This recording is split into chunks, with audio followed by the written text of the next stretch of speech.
याद सदा ही साथ तेरी, रहे याद सदा ही साथ तेरी। बस और न हम कुछ चाहेंगे, बस और न हम कुछ चाहेंगे।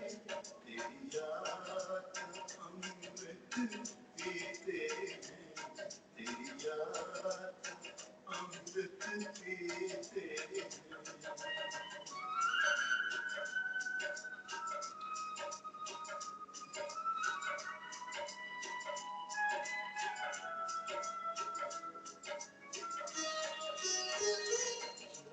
पल बीते तेरी यादों में, जो पल बीते तेरी यादों में, वो पल अविनाशी होते हैं, वो पल अविनाशी होते हैं।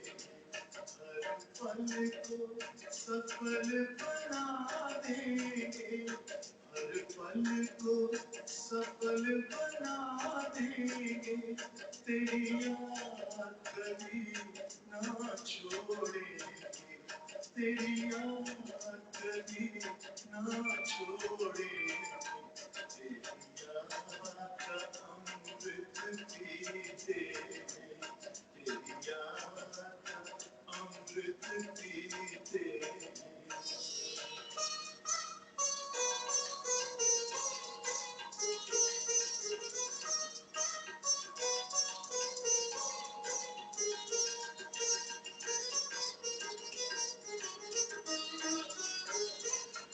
दिया प्रभु संग संग पावा, दिया प्रभु संग संग पावा। इस दुनिया के सुख पाने क्या, इस दुनिया के सुख पाने क्या। लहराते रहे तेरी यादों में, लहराते रहे तेरी यादों में, उन यादों में खो जाएंगे, उन यादों में खो जाएंगे। तेरी याद का अमृत पीते हैं, तेरी याद अमृत पीते हैं। तेरी याद में जीते हैं बाबा, तेरी याद में जीते हैं बाबा। तेरी याद का अमृत पीते हैं, तेरी याद का अमृत पीते हैं। रहे याद सदा ही साथ तेरी, रहे याद सदा ही साथ तेरी। बस और न हम कुछ चाहेंगे, बस और हम कुछ चाहेंगे। तेरी याद का अमृत पीते हैं, तेरी याद का अमृत पीते हैं, तेरी याद का अमृत पीते हैं, तेरी याद।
ओम शांति। आज बाप दादा अति श्रेष्ठ निराली संगम युग के राज्य दरबार देख रहे हैं। सब दरबार में बैठे हैं। आप सबको विजुअलाइज करो कि हम दरबार में, राज्य दरबार में बैठे हैं। बाबा सामने बैठे हैं, मुरली चला रहे हैं। बाबा कहते हैं ये संगम युग की राज्य दरबार अनूठी है, निराली है। क्यों निराली है, अनूठी है? राज्य दरबार में क्या होता है? राज्य दरबार में जो राज्य अधिकारी बैठे होते हैं उनका एक तख्त होता है, आसन होता है। बाबा कहते हैं यहाँ हम सबका आसन है कमल तख्त, कमल आसन। दूसरा, हर एक का ताज होता है। हमारा कौन सा ताज है? पवित्रता का ताज। और वहाँ पे दरबार की एक रौनक होती है, सजावट होती है ऐसे। तो बाबा कहते हैं यहाँ पे है रूहानी रौनक। फिर वायुमंडल को अच्छा बनाने के लिए क्या करते हैं? इत्र वगैरह छिड़कते हैं। तो बाबा कहते हैं यहाँ है आपकी रूहानी वृत्ति का, वाइब्रेशन का वायुमंडल। और क्या होता है दरबार में? ताज, तिलक। तो ताज की बात हो गई, तिलक की बात हो गई, तख्त की बात हो गई। फिर बाबा कहते हैं दरबार है सबसे बड़ा दरबार है। किसी भी युग में इतना बड़ा राज्य दरबार नहीं हो सकता, क्योंकि हर एक बच्चा स्वराज्य अधिकारी है। बाबा का हर बच्चा स्वराज्य अधिकारी है। तो स्वराज्य अधिकारी होने से सब बच्चे राज्य अधिकारी। तो इतना बड़ा दरबार कहाँ हो सकता है? पूरी दुनिया में, पूरे कल्प में किसी का नहीं हो सकता। अच्छा, राजा जो होते हैं उनकी एक चमक होती है रॉयल्टी की।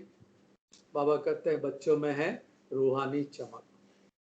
तो बाबा इस तरह से राज्य दरबार को देख रहे हैं और कहते हैं बच्चों में सब में चमक तो है, लेकिन चमक अलग अलग है।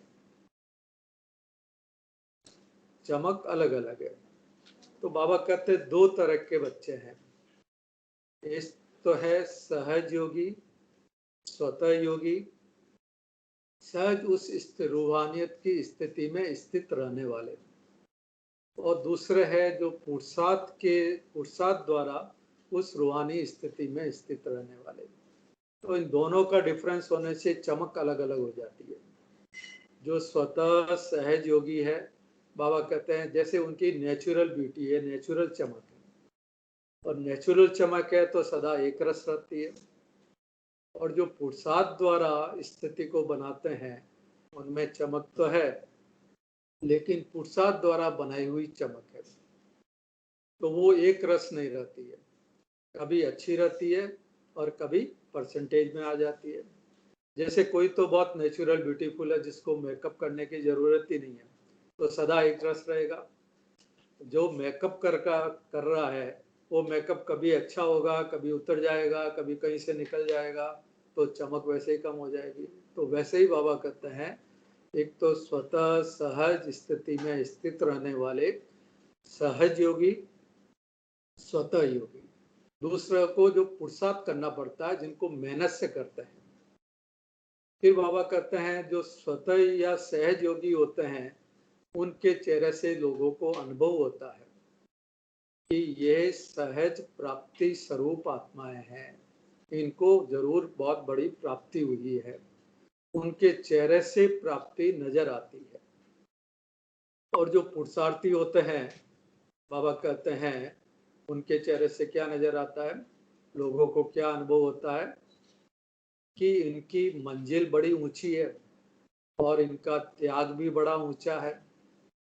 तो तेरे चेहरे से त्याग नजर आता है, भाग्य नहीं नजर आता है, क्योंकि मेहनत कर रहे हैं, पुरुषार्थ कर रहे हैं। अब बाबा क्या चाहते हैं? बाबा तो चाहते हैं बाबा के हर बच्चा सहज स्वराज्य अधिकारी यानी सहज योगी, स्वतः योगी बने और उनमें वो सदा एक रस वही चमक रहे। तो बाबा कहते हैं वो एक रस चमक कराने के लिए, सहज योगी बनने के लिए क्या चाहिए? बाबा कहते हैं जब हम ब्राह्मण बच्चे बने तो हमारा डायलॉग या स्लोगन क्या होता है? क्या होता है स्लोगन?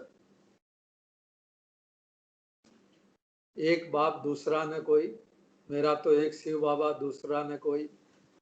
जब बाबा कहते हैं ब्राह्मणों का संसार ही बाप है,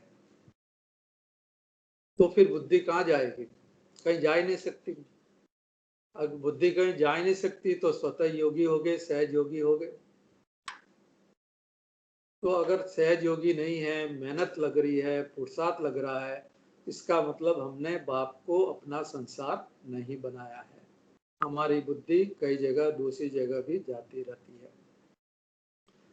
फिर बाबा कहते हैं ये अगर प्राप्ति स्वरूप का अनुभव अभी संगम पे नहीं करेंगे तो कब होएगा? अभी तो समाप्ति का समय आ रहा है, अभी अनुभव नहीं किया तो कब करोगे? बाबा कहते हैं संगम युग में ब्राह्मणों को क्या वरदान प्राप्त है? सदा प्राप्ति स्वरूप भव, यही वरदान मिलता है। सदा पुरुषार्थी स्वरूप भव, ये वरदान तो नहीं मिलता है। तो बाबा कहते हैं जब वरदान ये मिला, संगम युग का समय है, तो अभी प्राप्ति का अनुभव होना चाहिए, नहीं तो कब करेंगे अब? तो बाबा चाहते हैं सब बच्चे स्वतः सहज सहज योगी बने और प्राप्ति स्वरूप का अनुभव करें।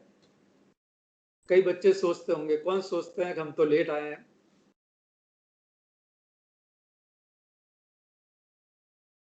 जो सोचते हैं लेट आए हैं, बाबा कहते हैं उनको ये संकल्प नहीं चलना चाहिए कि हम लेट आए हैं।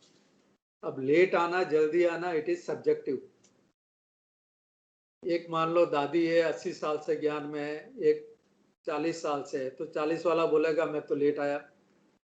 एक 40 वाला है, एक 4 साल वाला है, तो 4 साल वाला बोलेगा मैं लेट आया। एक 4 साल वाला, एक 4 महीने वाला, तो 4 महीने वाला बोलेगा उसके कंपेरिजन में मैं लेट आया। तो बाबा कहते हैं सब में इतना उमंग उत्साह रहना चाहिए। बाबा कहते हैं वरदान सबको एक जैसा मिला, पढ़ाई एक जैसी मिली, शिक्षा एक जैसी मिली, तो लास्ट में आने वालों को तो उल्टा वरदान है कि लास्ट सो फास्ट। तो बाबा कहते हैं ये भी नहीं होना चाहिए नए हैं पुराने हैं, सब में उमंग उत्साह होना चाहिए। अब करना है, कर लेंगे, मंजिल पे पहुंच ही जाएंगे, हो ही जाएगा, ये शब्द नहीं होना चाहिए। अब करना है, अभी करना है, बनना ही है। तो ऐसे उमंग उत्साह में रहेंगे तो चाहे लास्ट वाला हो चाहे पुराना हो, सब मंजिल पे पहुंच जाएंगे। फिर बाबा बात करते हैं महाराष्ट्र और मध्य प्रदेश वालों से। तो महाराष्ट्र मतलब बाबा कहते शब्द में ही महान है, महाराष्ट्र, महान राष्ट्र। और वैसे भी बाबा कहते हैं बाबा के बच्चे बने तो सब महान बन गए। ब्राह्मण बनना ही मतलब महान आत्मा की निशानी है कि ब्राह्मण बनना, तो सब महान बन गए। अब महान तो बन गए, बाबा अटेंशन दिलवाते हैं तो फिर हमारे संकल्प, बोल और कर्म भी महान होने चाहिए। दूसरा है मध्य प्रदेश। मध्य प्रदेश से बाबा बोलते हैं मध्याजी भव। मध्याजी भव मतलब देवता ही स्वरूप, विष्णु का स्वरूप। तो बाबा कहते हैं आप तो मध्य प्रदेश मतलब मध्याजी भव बनने वाले हो। और मध्याजी भव कब बनेंगे? कब बनेंगे मध्याजी भव? जब पहले मन मना भव बनेंगे। तो मध्याजी भव बनना मतलब इम्प्लाइड है मन मना भव बनना। विदेशी बच्चों से बाबा बात करते हैं तो बाबा कहते हैं साइलेंस की शक्ति। तो ये 2087 की मुरली है, तो 86 में वो प्रोग्राम हुआ था मिलियन मिनट्स ऑफ पीस। तो बाबा उनको कहते हैं आप हर एक बच्चे को चलता फिरता पीस हाउस बनना है, तो लोगों का आपका पे अटेंशन जाएगा। फिर पार्टियों से मुलाकात है जिसमें बाबा हमारा अटेंशन खिंचवाते हैं स्वदर्शन चक्रधारी बनने के लिए। बाबा कहते हैं स्वदर्शन चक्रधारी बनने से अनेक चक्रों से छूट जाएंगे। देभान का चक्र, संबंधों का चक्र, समस्याओं का चक्र, प्रॉब्लम्स जो भी है वो सब चक्रों से छूट जाएंगे जब हम स्वदर्शन चक्रधारी बन जाएंगे। तो सुनते हैं आज के बाबा के महावाक्य। आज है 10 जनवरी 2021 और ओरिजिनल मुरली है 9 अक्टूबर 1987। अलौकिक राज्य दरबार का समाचार। ये राज्य दरबार अलौकिक है, उसका बाबा ने क्या देखा, बाबा समाचार सुना रहे हैं। आज बाप दादा अपने स्वराज्य अधिकारी बच्चों की राज्य दरबार देख रहे हैं। ये संगम युग की निराली श्रेष्ठ शान वाली अलौकिक दरबार, बाबा कहते हैं सारे कल्प में न्यारी है और अति प्यारी है। इस राज्यसभा की रूहानी रौनक, रूहानी कमल आसन, रूहानी ताज और तिलक और चेहरे की चमक। चेहरे की चमक किससे आएगी? रूहानियत से। चेहरे की चमक और स्थिति के श्रेष्ठ स्मृति के वायुमंडल में अलौकिक खुशबू अति रमणीक, अति आकर्षित करने वाली है। तो सभा की रौनक, कमल आसन, रूहानी ताज और तिलक सबने धारण किया हुआ है और चेहरे की में रूहानियत की चमक और स्थिति के श्रेष्ठ स्मृति से वायुमंडल में अलौकिक खुशबू। ऐसी सभा को देख के बाप दादा हर एक राज्य अधिकारी आत्मा को देख के हर्षित हो रहे हैं। कितनी बड़ी दरबार है, और बाबा तो विश्व के पूरे सब ब्राह्मण बच्चों को देख रहे हैं। बाबा कहते हैं कितनी बड़ी दरबार है, हर एक ब्राह्मण बच्चा स्वराज्य अधिकारी है। तो कितने ब्राह्मण बच्चे हैं? सभी ब्राह्मणों की दरबार इकट्ठी करो। पूरे विश्व में जो ब्राह्मण आत्मा है उनकी दरबार अगर इकट्ठी करो तो कितनी बड़ी राज्य दरबार हो जाएगी। कितने 12-13 लाख जितने भी है अभी, कितनी बड़ी दरबार हो जाएगी। इतनी बड़ी राज्य दरबार किसी भी युग में नहीं होती है। यही संगम युग की विशेषता है। जो ऊंचे से ऊंचे बाप के सर्व बच्चे स्वराज्य अधिकारी बनते हैं। ऐसा कोई नहीं होगा कि सब बच्चे किसी भी माँ बाप के सब बच्चे राज्य अधिकारी बने। वैसे लौकिक परिवार में भी हर एक बाप बच्चों को कहते हैं ना, क्या कहते हैं? राजा बेटा, ये मेरा राजा बच्चा है।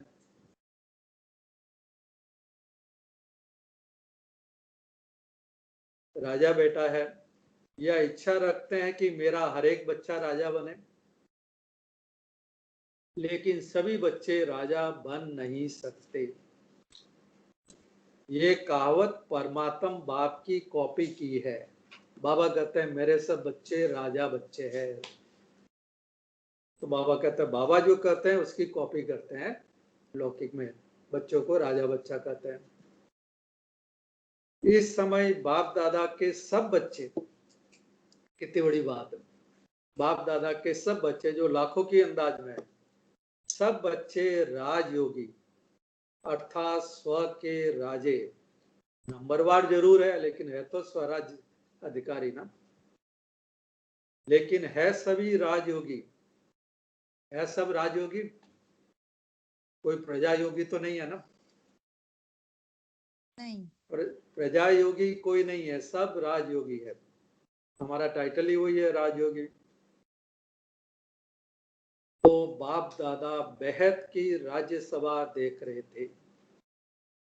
अब बाबा पूछते हैं बच्चों से, सभी अपने को स्वराज्य अधिकारी समझते हो ना?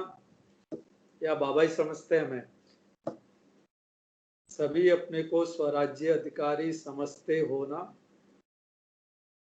नए नए आए हुए बच्चे राज्य अधिकारी हो या अभी बनना है?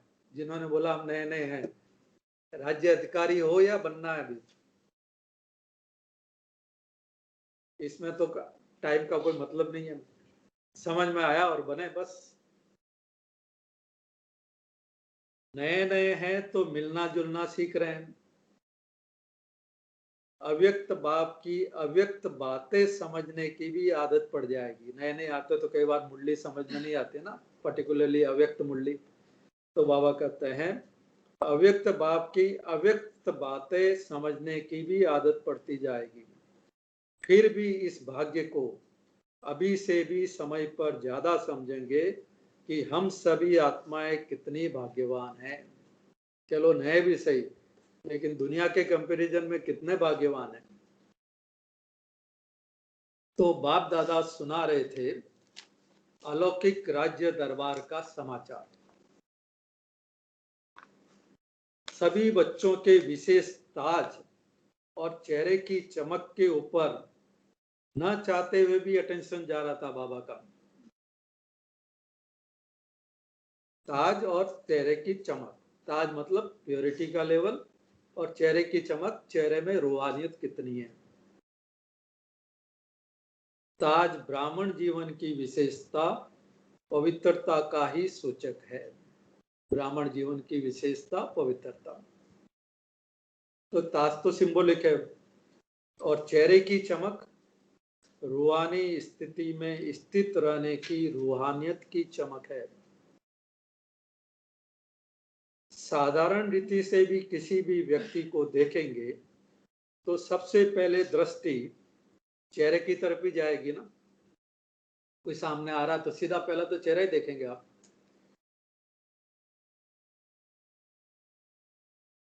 ये चेहरा ही वृत्ति और स्थिति का दर्पण है। तो बाप दादा देख रहे थे, बाबा ने क्या देखा, चमक तो सभी में थी, लेकिन लेकिन मतलब बाबा का मैसेज, शिक्षा, लेकिन एक थे सदा रूहानियत की स्थिति में स्थित रहने वाले, स्वतः और सहज स्थिति वाले, और दूसरे थे सदा रूहानी स्थिति के अभ्यास द्वारा स्थित रहने वाले। जैसे फोटो खिंचाते हैं तो एक की तो नेचुरल स्माइल रहती है, बाकी को बोलना पड़ता है स्माइल प्लीज। तो एक की सदा रूहानियत नेचुरल, और दूसरे की बाबा कहते हैं अभ्यास द्वारा स्थित रहने वाले। एक थे सहज स्थिति वाले, दूसरे थे प्रयत्न करके स्थित रहने वाले। अर्थात एक थे सहज योगी, दूसरे से पुरुषार्थ से योगी। तो जो दोनों की चमक में अंतर रहा। पहले वाले जो सहज योगी थे, बाबा कहते हैं उनकी नेचुरल ब्यूटी थी, और दूसरों की पुरुषार्थ द्वारा ब्यूटी थी। जैसे आजकल भी मेकअप करके ब्यूटीफुल बनते हैं ना, नेचुरल ब्यूटी की चमक सदा एक रस रहती है, और दूसरी ब्यूटी कभी बहुत अच्छी और कभी परसेंटेज में रहती है। मेकअप किसी दिन ठीक नहीं हुआ तो फिर वो ब्यूटी कम हो जाती है। एक जैसी एक रस नहीं रहती है। तो सदा सहज योगी स्वतः योगी स्थिति नंबर 1 स्वराज्य अधिकारी बनाती है। बाबा कहते हैं जब सभी बच्चों का वायदा है, पहला वायदा हमारा बाबा से वही होता है कि ब्राह्मण जीवन अर्थात एक बाप ही संसार है, या ऐसा कहें एक बाप दूसरा न कोई। तो बाबा कहते हैं जब संसार ही बाप है, दूसरा कोई है ही नहीं, तो स्वतः और सहज योगी स्थिति सदा रहेगी ना। कि बुद्धि कहाँ जाएगी, जो है आपका उसी में जाएगी। बाबा पूछते हैं सदा सहज रहेगी ना या मेहनत करनी पड़ेगी, अगर एक बाप ही संसार है। अगर दूसरा कोई है तो मेहनत करनी पड़ती है कि यहाँ बुद्धि नहीं जाए, बुद्धि को हटाना पड़ता है। लेकिन एक बाप ही सब कुछ है, तो बाबा पूछते हैं फिर बुद्धि कहाँ जाएगी? जब जा ही नहीं सकती तो अभ्यास क्या करेंगे? फिर योग लगाने की जरूरत ही नहीं है, क्योंकि बुद्धि उसी में है। बाबा कहते हैं जब बुद्धि कहीं जा नहीं सकती तो अभ्यास क्या करेंगे? अभ्यास में भी अंतर होता है। तो एक तो है स्वतः अभ्यास, उसमें कुछ पुरुषार्थ करने की जरूरत नहीं है, मेहनत करने की जरूरत नहीं है। दूसरा होता है मेहनत वाला अभ्यास। तो स्वराज्य अधिकारी बच्चों का सहज अभ्यासी बनना, यही निशानी है सहज योगी स्वतः योगी की। उनके चेहरे की चमक अलौकिक होती है, जो चेहरा देखते ही अन्य आत्माएं अनुभव करती है। क्या अनुभव करती है अन्य आत्माएं? कि यह श्रेष्ठ प्राप्ति स्वरूप सहज योगी है। उनके चेहरे से प्राप्ति की संतुष्टता, प्राप्ति की चमक, वो सब नजर आती है।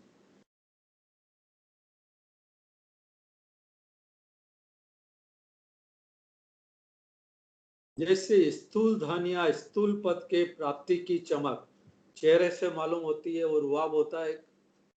कोई मिनिस्टर है, प्राइम मिनिस्टर है, प्रेसिडेंट है, तो पोजीशन का एक रुआब होगा।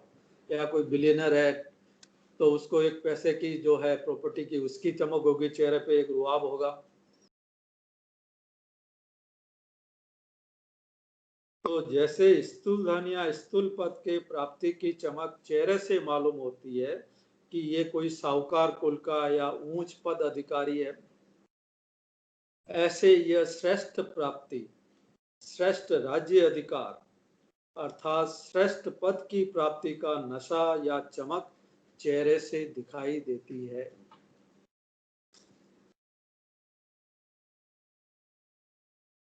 दूर से ही अनुभव करते हैं कि इन्होंने कुछ पाया है। प्राप्ति स्वरूप आत्माएं हैं। ऐसे ही सभी राज्य अधिकारी बच्चों के चमकते हुए चेहरे दिखाई दे, मेहनत के चिन्ह नहीं दिखाई दे। कोई नहीं बोले ये बेचारे, इन बेचारों को सफेद पहनना पड़ता है, बेचारे खा नहीं सकते हैं बाहर। ऐसा नहीं, उनके चेहरे से, हमारे चेहरे से ऐसा लगे कि इनको क्या प्राप्ति मिली है।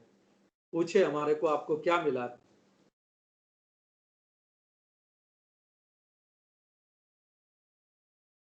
प्राप्ति के चिन्ह दिखाई दे, मेहनत के नहीं।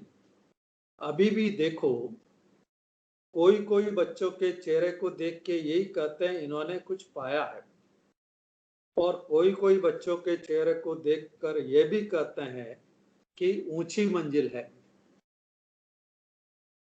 लेकिन त्याग भी बहुत ऊंचा किया है। त्याग दिखाई देता है, भाग्य नहीं दिखाई देगा चेहरे से। तो उनके चेहरे से वो लगता है बहुत मेहनत कर रहे हैं, बहुत तपस्या कर रहे हैं, बहुत त्याग कर रहे हैं। या ये कहेंगे मेहनत बहुत अच्छी कर रहे हैं। बाप दादा क्या चाहते हैं? बाप दादा यही देखने चाहते हैं कि हर एक बच्चे के चेहरे से सहज योगी की चमक दिखाई दे, श्रेष्ठ प्राप्ति के नशे की चमक दिखाई दे। क्योंकि क्यों दिखाई देनी चाहिए? प्राप्ति के चमक, क्योंकि प्राप्तियों के भंडार। बाप के बच्चे हो, जब भगवान हमारा बाप बन गया तो प्राप्तियों की अब और क्या रही? पाना था सो पा लिया। तो बाबा कहते हैं प्राप्तियों का भंडार जो बाप है, तुम उसके बच्चे हो। संगम युग की प्राप्तियों के वरदानी समय के अधिकारी हो। निरंतर योग कैसे लगाएं, या निरंतर अनुभव कर भंडार की अनुभूति कैसे करें, अब तक भी इसी मेहनत में ही समय नहीं गंवाओ। बाबा कहते हैं कि अगर हमारा ये मेहनत चल रही है कि हमारा योग नहीं लगता है, प्राप्ति का अनुभव नहीं होता है, तो बाबा कहते हैं इसका मतलब उसकी मेहनत में तुम्हारा टाइम वेस्ट हो रहा है। टाइम वेस्ट हो रहा मतलब प्राप्ति का अनुभव नहीं हो रहा है। बाबा चाहते हैं अभी संगम युग के सब बच्चे प्राप्ति का अनुभव करें। तो बाबा कहते हैं प्राप्ति स्वरूप के भाग्य को सहज अनुभव करो। समाप्ति का समय समीप आ रहा है। अब तक किसी न किसी बात की मेहनत में लगे रहेंगे तो प्राप्ति का समय तो समाप्त हो जाएगा। अभी प्राप्त नहीं किया, अनुभव नहीं किया, तो बाबा कहते हो तो समय तो चला जाएगा। फिर प्राप्ति स्वरूप का अनुभव कब करेंगे? बाबा कहते हैं संगम युग को ब्राह्मण आत्माओं को वरदान है। क्या वरदान है? सर्व प्राप्ति स्वरूप भव, सर्व प्राप्ति भव, यही वरदान देते हैं ना बाबा। सदा पुरुषार्थी भव का वरदान नहीं है कि बाबा से वरदान मिला सदा पुरुषार्थी भव इसलिए पुरुषार्थ करते ही रहते हैं। प्राप्ति भव का वरदान है और प्राप्ति भव की वरदानी आत्मा कभी भी अलबेलेपन में आ ही नहीं सकती, इसलिए उनको मेहनत नहीं करनी पड़ती है। तो समझा क्या बनना है?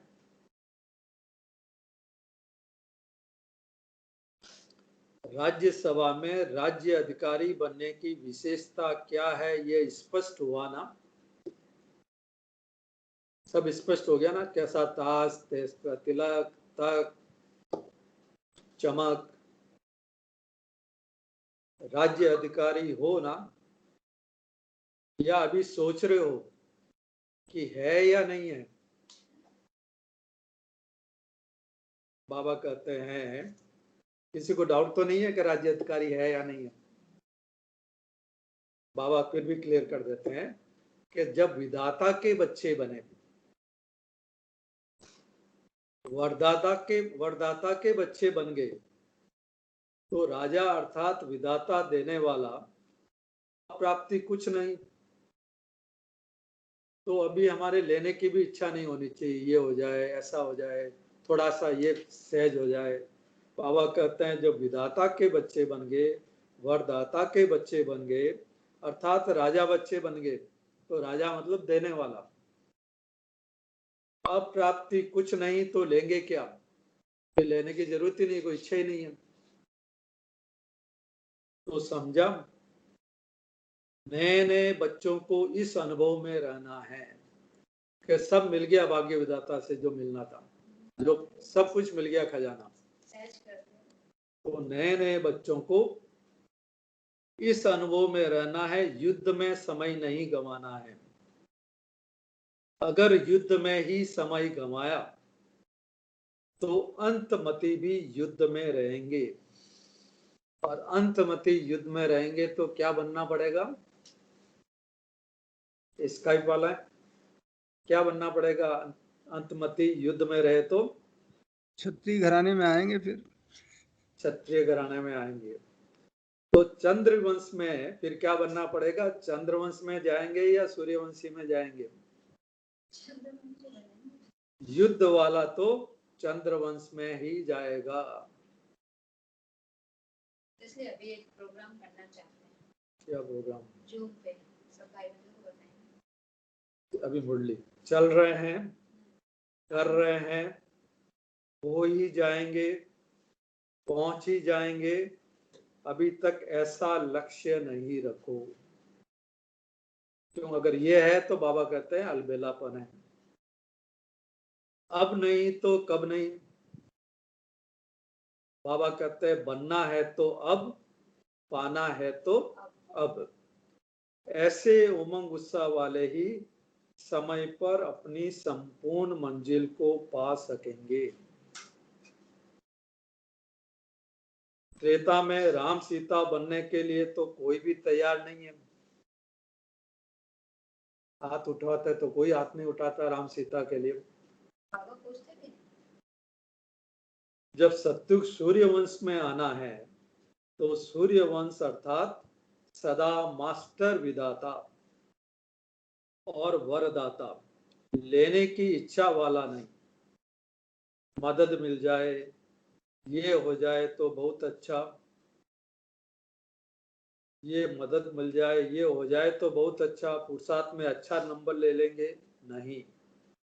बाबा ने क्लियर किया, मदद तो मिल रही है, ऐसा नहीं मदद मिल जाए तो हमारा पुरुषार्थ अच्छा हो जाएगा, हम नंबर आगे ले लेंगे। बाबा कहते हैं मदद तो मिल रही है, सब हो रहा है, बाप दादा की मदद तो सदा है ही, मांगने की भी दरकार नहीं है। तो क्या रहना चाहिए कि सब मदद मिल रही है, सब हो रहा है, इसको कहते हैं स्वराज्य अधिकारी बच्चे। आगे बढ़ना है या पीछे आए हैं तो पीछे ही रहना है, ऐसा तो नहीं समझे हम तो पीछे आए हैं तुम तो पीछे ही रहेंगे। आगे जाने का सहज रास्ता है, सहज योगी स्वतः योगी बनो, यानी एक बाप को अपना संसार बना लो, तो पहले आने वालों से पीछे आने वाले आगे जा सकते हैं। बाबा कहते हैं बहुत सहज है, जब है ही एक बाप, दूसरा कोई है ही नहीं तो जाएंगे कहाँ?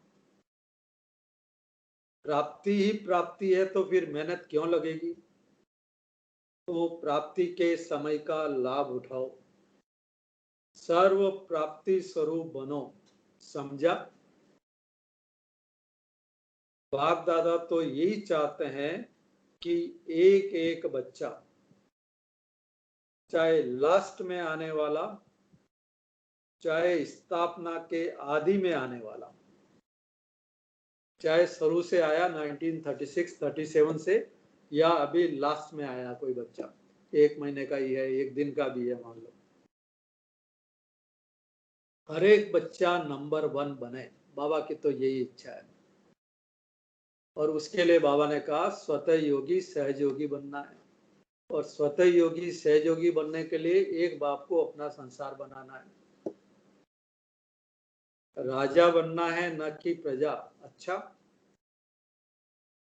महाराष्ट्र और मध्य प्रदेश का ग्रुप आया है, देखो महा शब्द कितना महान है, महाराष्ट्र में महान, महाराष्ट्र स्थान भी महा शब्द का है और बनना भी महान है।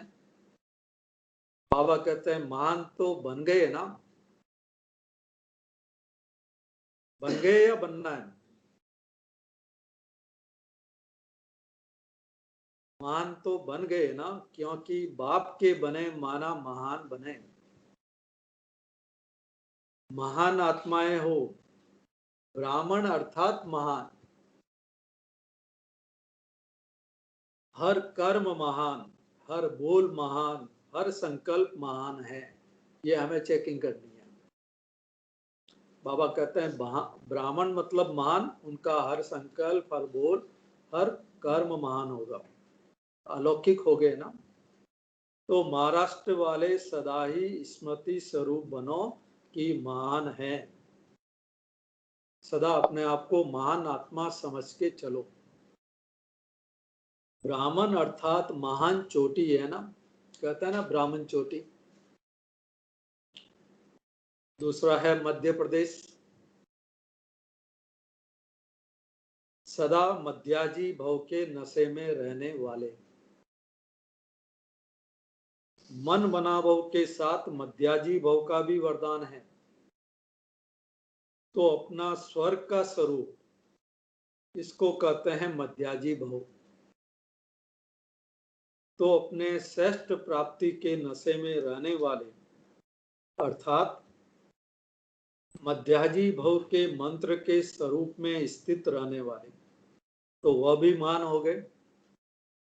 महाराष्ट्र वाला भी महान, मध्य प्रदेश वाला भी महान, बाबा के सब बच्चे महान। मध्याजी भव है तो मन मनाभव भी जरूर होंगे, तो जब तक मन मनाभव नहीं तो मध्याजी भव बन नहीं सकते। तो मध्य प्रदेश अर्थात महामंत्र का स्वरूप बनने वाले, तो दोनों ही अपनी अपनी विशेषता से महान हैं। समझा कौन हो? कौन है महान? जब से पहला पाठ शुरू किया है वह भी यही किया है। क्या है पहला पाठ हमारा? पहला पाठ है हु एम आई, मैं कौन हूं। मैं कौन, लेकिन उसके उत्तर कितने हैं? केवल यही नहीं है सिंपल कि मैं एक आत्मा हूं। कौन सी आत्मा हूं? महान आत्मा हूं, माला का मन का हूं, कौन सा नंबर वाला हूं। बाबा अव्यक्त मूल्य में बताते रहता है ना। तो प्रश्न वही है कि मैं कौन, लेकिन उत्तर कितने हैं। लिस्ट निकालना, मैं कौन, यानी अपने स्वमान निकालना, मैं कौन। अच्छा, चारों ओर के सर्व प्राप्ति स्वरूप श्रेष्ठ आत्माओं को, सर्व अलौकिक राज्य सभा अधिकारी महान आत्माओं को, सदा रूहानियत की चमक धारण करने वाली विशेष आत्माओं को, सदा स्वतः योगी, सहज योगी, ऊंचे से ऊंची आत्माओं को, ऊंचे से ऊंचे बाप दादा का स्नेह संपन्न याद प्यार स्वीकार हो। सबने याद प्यार स्वीकार किया तो अब रिस्पॉन्स भी तो दोगे। ऐसे ऊंचे से ऊंचे बाप दादा को हम सब बच्चों दिल से याद प्यार, गुड मॉर्निंग और नमस्ते। नमस्ते। अब है अव्यक्त बाप दादा से डबल विदेशी भाई बहनों की मुलाकात। बाबा कहते हैं डबल विदेशी अर्थात सदा अपने स्वस्वरूप, स्वस्वरूप आत्मिक स्वरूप, ज्योति बिंदु स्वरूप, स्वदेश। कौन सा है हमारा स्वदेश? परम धाम। और स्वराज्य, स्वराज्य मतलब आज मुरली वही चलाई बाबा ने। स्वराज्य अधिकारी मतलब अपने कर्मेंद्रियों के राजा, मन बुद्धि संस्कार के राजा। तो स्वराज्य की स्मृति में रहने वाले, स्वस्वरूप की स्मृति, स्वदेश की स्मृति और स्वराज्य की स्मृति में रहने वाले डबल विदेशियों को विशेष कौन सी सेवा करनी है? अभी साइलेंस की शक्ति का अनुभव विशेष रूप से आत्मा को कराना, ये सेवा करनी है। यह भी विशेष सेवा है, साइलेंस की शक्ति का अनुभव अन्य आत्माओं को कराना। वाणी से तो करवाते ही रहते हैं, लेकिन साइलेंस से करवाना। बाबा कहते हैं ये विशेष सेवा है। जैसे साइंस की पावर नामी ग्रामी है ना, बच्चे बच्चे को मालूम है कि साइंस क्या है, ऐसे ही साइलेंस पावर साइंस से भी ऊंची है। वह दिन भी आना है, साइलेंस के पावर की प्रत्यक्षता अर्थात बाप की प्रत्यक्षता। जैसे साइंस प्रत्यक्ष प्रूफ दिखा रही है, वैसे साइलेंस पावर का प्रैक्टिकल प्रूफ है। क्या है साइलेंस पावर का प्रैक्टिकल प्रूफ?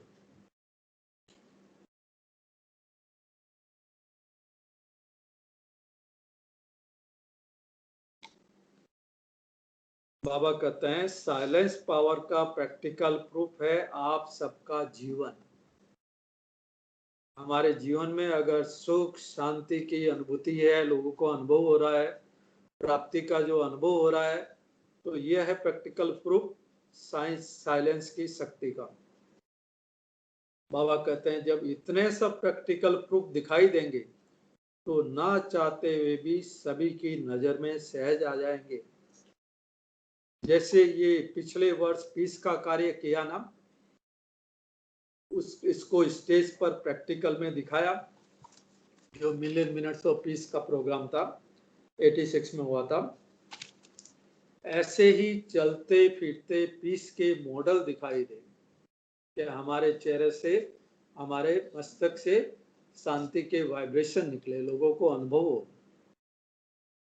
तो साइंस वालों की भी नजर साइलेंस वालों के ऊपर अवश्य जाएगी। समझा? साइंस की इन्वेंशन भी विदेश में ज्यादा होती है, जितने भी इन्वेंशन होते हैं सब बाहर से निकलते हैं मोस्टली। तो साइलेंस की पावर का आवाज भी वहां से सहज फैलेगा। तो बाबा विदेशी बच्चों को सेवा का डायरेक्शन दे रहे हैं। सेवा का लक्ष्य तो है ही, सभी को उमंग उत्साह भी है, सेवा के बिना रह नहीं सकते। जैसे भोजन के बिना रह नहीं सकते, ऐसे सेवा के बिना भी रह नहीं सकते, इसलिए बाप दादा खुश है। अच्छा, अब है पार्टियों से अव्यक्त बाप दादा की मुलाकात। बाबा पूछते हैं, स्वदर्शन चक्रधारी श्रेष्ठ आत्माएं बन गए, ऐसा अनुभव करते हो? स्व का दर्शन हो गया ना? सबको हो गया स्व का दर्शन?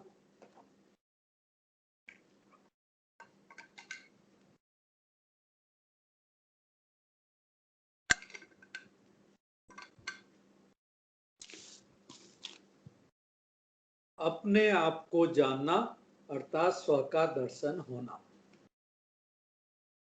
और चक्र का ज्ञान जानना, ये ड्रामा का ज्ञान जानना, सत्युग त्रेता द्वापर कलयुग संगम, ये पूरा चक्र 5000 साल का। तो अपने आप को जानना यानी स्व का दर्शन होना, चक्र का ज्ञान जानना अर्थात स्वदर्शन चक्रधारी बनना। बाबा कहते हैं जब स्वदर्शन चक्रधारी बनते हैं तो और सब चक्र समाप्त हो जाते हैं। तो हमें अपना देखना, अपने आप को, हमारे सब चक्र समाप्त हो गए या अभी भी चक्र चल रहे हैं? अगर चक्र चल रहे हैं तो मतलब स्वदर्शन चक्रधारी नहीं बने। कौन कौन से चक्र? देह भान का चक्र, संबंध का चक्र, समस्याओं का चक्र, माया के कितने चक्र है। लेकिन स्वदर्शन चक्रधारी बनने से ये सब चक्र समाप्त हो जाते हैं, सब चक्रों से निकल जाते हैं, नहीं तो जाल में फंस जाते हैं। तो पहले फंसे हुए थे, बाबा कहते हैं अब निकल गए, लेकिन पूरा निकले या नहीं निकले वो हमें चेक करना है।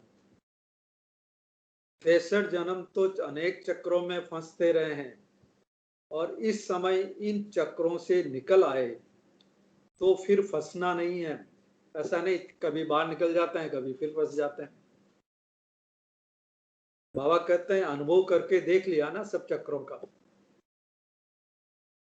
अनेक चक्रों में फंसने से सब कुछ गंवा दिया, और स्वदर्शन चक्रधारी बनने से बाप मिला तो सब कुछ मिला। तो सदा स्वदर्शन चक्रधारी बन, माया जीत बन, आगे बढ़ते चलो, इससे सदा हल्के रहेंगे, किसी भी प्रकार का बोझ अनुभव नहीं होगा। बाबा कहते हैं बोझ ही नीचे ले आता है, चाहे कोई भी बोझ हो, चाहे काम का बोझ हो, पुरुषार्थ का बोझ हो, सेवा का बोझ हो, उसको कोई भी उसको बोझ समझा तो बाबा कहते वो नीचे ले आता आपकी स्थिति। और हल्का होने से ऊंचे उड़ते रहेंगे। तो उड़ने वाले होना कमजोर तो नहीं हो, अगर एक भी पंख कमजोर होगा तो नीचे ले आएगा, उड़ने नहीं देगा। इसलिए दोनों ही पंख मजबूत हो। तो कौन से दोनों पंख है हमारे? योग और ज्ञान। याद और शेयर। और कोई भी उत्तर दे सकते हो, मुरली में नहीं है उत्तर। उमंग और उत्साह। उमंग और उत्साह। उमंग और उत्साह। तो बाबा कहते हैं अगर एक भी पंख कमजोर होगा तो नीचे ले आएगा, उड़ने नहीं देगा। इसलिए दोनों ही पंख मजबूत हो तो स्वतः उड़ते रहेंगे। स्वदर्शन चक्रधारी बनना अर्थात उड़ती कला में जाना। अच्छा,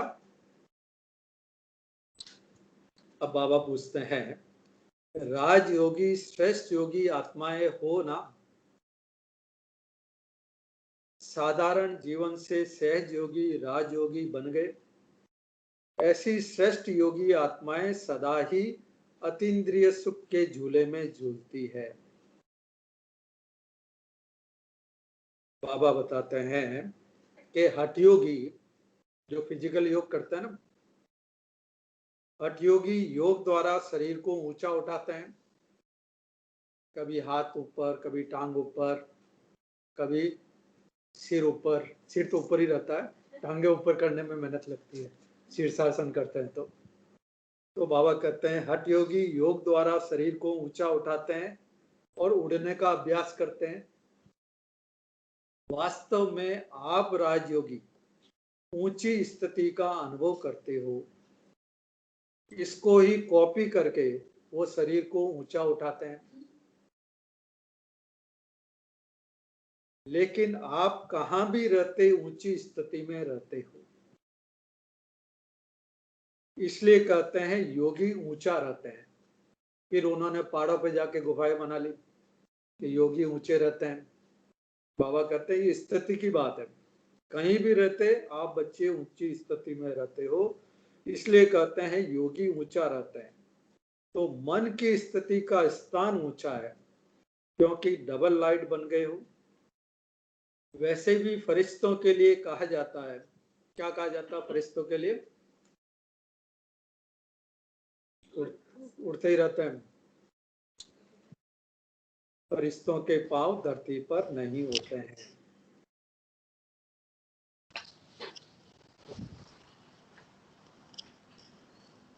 तो बाबा कहते हैं, कहा जाता है फरिश्तों के पांव धरती पर नहीं होते। फरिश्ता अर्थात जिसका बुद्धि रूपी पांव धरती पर नहीं हो, देहभान नहीं हो।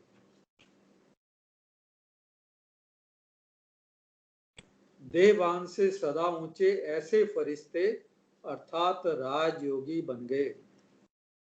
अभी इस पुरानी दुनिया से कोई लगाव नहीं। सेवा करना अलग चीज है, लेकिन लगाव नहीं हो, सेवा में भी लगाव नहीं होना चाहिए। योगी बनना अर्थात बाप और मैं, तीसरा न कोई।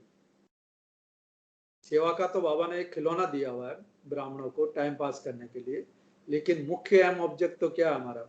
योगी बनना है ना, स्व परिवर्तन करना है। तो बाबा कहते हैं योगी बनना अर्थात बाप और मैं, तीसरा न कोई। तो सदा इसी स्मृति में रहो कि हम राजयोगी सदा फरिश्ता है। इस स्मृति से सदा आगे बढ़ते रहेंगे। राजयोगी सदा बेहद के मालिक है, हद के मालिक नहीं। हद से निकल गए, बेहद का अधिकार मिल गया, इसी खुशी में रहो। जैसे बेहद का बाप है, वैसे ही बेहद की खुशी में रहो, नशे में रहो। अच्छा, अब विदाई के समय तो बाबा पहले रात को आते थे और कई बार पूरी रात बाबा बैठते थे।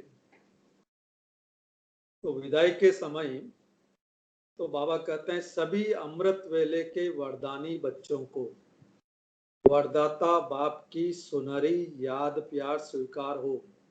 तो ऐसा लगता है सुबह हो गई थी, अमृत वेला का टाइम हो गया होगा, तो इसलिए बाबा कहते हैं सभी अमृत वेले के वरदानी बच्चों को वरदाता बाप की सुनहरी याद प्यार स्वीकार हो।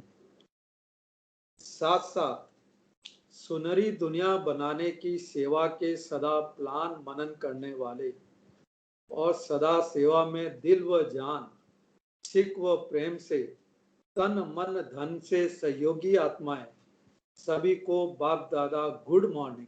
सवेरा हो गया सभी को बाप दादा गुड मॉर्निंग, डायमंड मॉर्निंग कर रहे हैं क्योंकि सबको डायमंड बनना है ना। डायमंड मॉर्निंग कर रहे हैं और सदा डायमंड बनकर इस डायमंड युग की विशेषता को वरदान और वर्षे में लेकर स्वयं भी सुनहरी स्थिति में स्थित रहेंगे। संगम युग को डायमंड युग भी कहते हैं ना,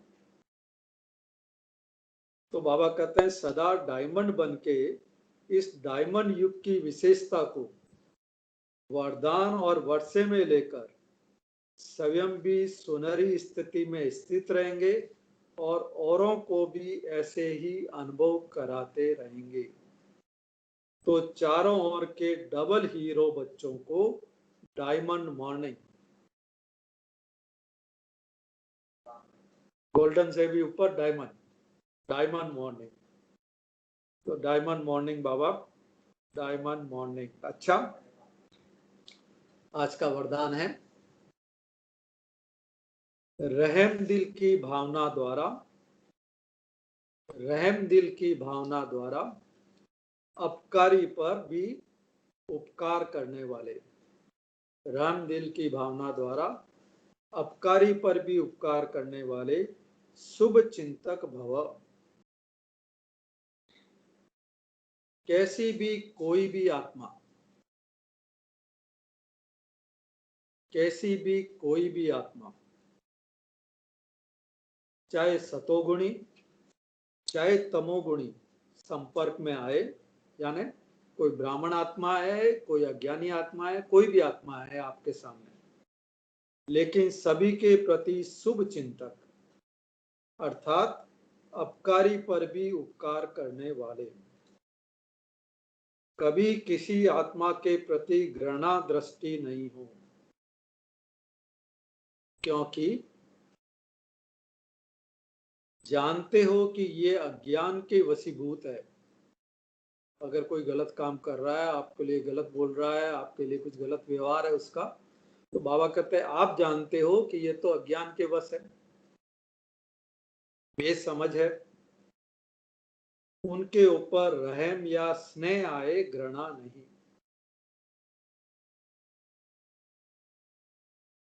इजी नहीं है, ऊंची स्टेज है।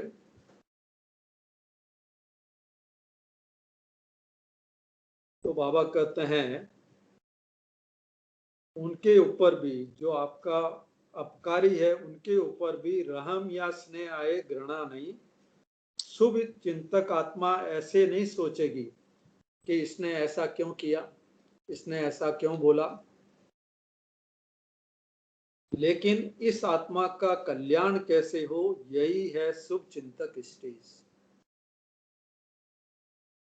चाहे वो गलत कर रही है, गलत बोल रही है, लेकिन आपके मन में ये भावना हो कि इस आत्मा का भला कैसे हो, इसका कल्याण कैसे हो, तब कहेंगे शुभ चिंतक स्टेज। आज का स्लोगन है तपस्या के बल से, तपस्या के बल से असंभव को संभव कर सफलता मूर्त बनो।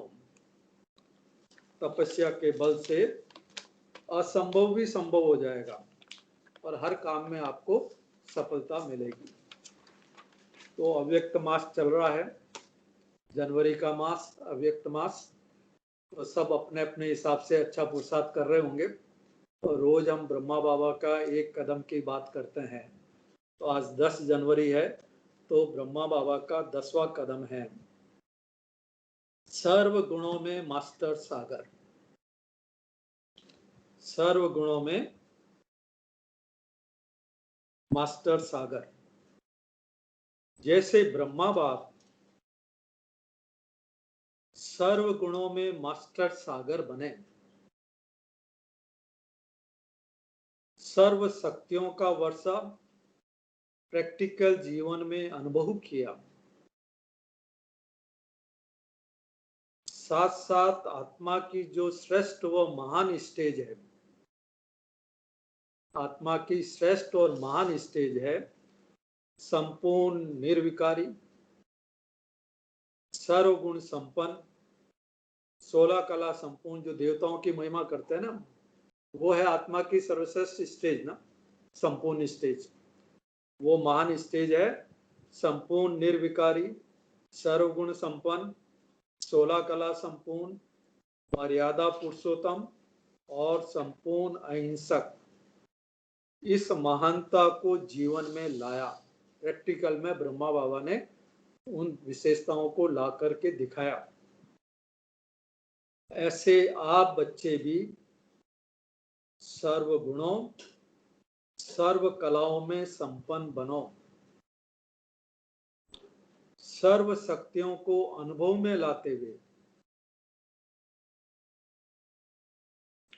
सर्व गुणों में मास्टर सागर बनो,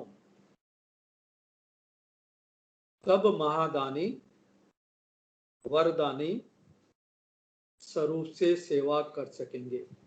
तो जब हमारे में सर्व गुणों की धारणा होगी, सर्व शक्तियों की धारणा होगी, तब हम महादानी वरदानी स्वरूप में विश्व की सब आत्माओं की सेवा कर सकेंगे। अगर हमारे में कमी है, धारणा नहीं है, तो हम दूसरों को कैसे दे सकेंगे?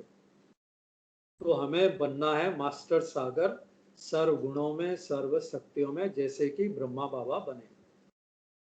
ओम शांति। और आज का वरदान क्या है? सदा अलर्ट और एक्यूरेट बनना। अलर्ट और एक्यूरेट बनना। किस में बनना अलर्ट और एक्यूरेट? हमारे पुरुषार्थ में और धारणा पुरुषार्थ। धारणाओं में, पुरुषार्थ में, हमारे जो योग है उसमें, सब में अलर्ट बनना है, अटेंशन, अलबेले नहीं बनना है। कर लेंगे, आज अमृत वेला नहीं हुआ तो नहीं हुआ, कल कर लेंगे। इन सब बातों में, पुरुषार्थ में, धारणाओं में अलबेले नहीं बनना है, एक्यूरेट बनना है। आज भी मुरली बाबा ने बोला अब करना है, कर लेंगे, हो जाएगा, पहुंच जाएंगे, वो नहीं। जितना डिले किया उतना खतरा बढ़ता जाएगा, टाइम कम होता जाएगा तो कर नहीं पाएंगे। उसके लिए बाबा ने कहा क्या स्मृति में रखना है कि मैं सर्वश्रेष्ठ, आज भी आया था, ब्राह्मण आत्मा हूं, यानी मेरे को देख के सब दूसरे देख रहे हैं, मैं वर्ल्ड की स्टेज पे हूं, जैसा कर्म मैं करूंगा मुझे देख के और भी करेंगे, तब हमारा इतना अटेंशन रहेगा। तो अपने संकल्प, बोल और कर्मों पे इतना अटेंशन रखेंगे तो फिर एक्यूरेट होगा हमारा पुरुषार्थ भी। तो आज के इसी स्वमान में स्थित रहना है। ओम शांति। तो हम थोड़ा सा चर्निंग कर सकते हैं। पहले स्काइप वालों से पूछ सकते हैं, जो भी पॉइंट शेयर करना चाहे आप लोग कर सकते हो अल्फाबेटिकली। बाद में मेडिटेशन करेंगे क्या? हाँ, अभी बस 5 मिनट के बाद जो बचेंगे वो कर लेंगे मेडिटेशन। जो फरिश्ते उड़ गए तो उड़ गए वो तो आप लोगों को किसी को शेयर करना है तो कर सकते हैं, नहीं तो कंपल्सरी नहीं है। शांति भाई, आज बाबा ने मुझे जो अच्छा लगा यही कि जब तक हम भारीपन अनुभव करेंगे, यानी हमारा जो हमारे संकल्प हैं, जो हमारा जो योग है वो बाबा के प्रति नहीं है, और जब ये हो गया हम स्वराज्य अधिकारी बनना है, तो फिर कहीं हर तरफ से निर्बंधन रहना है, क्योंकि जितना हम डिटैच रहेंगे उतना ही हमारी स्व की स्थिति भी ऊंची होगी। ओम शांति। ओम शांति। हाँ, बोलिए भानु बहन।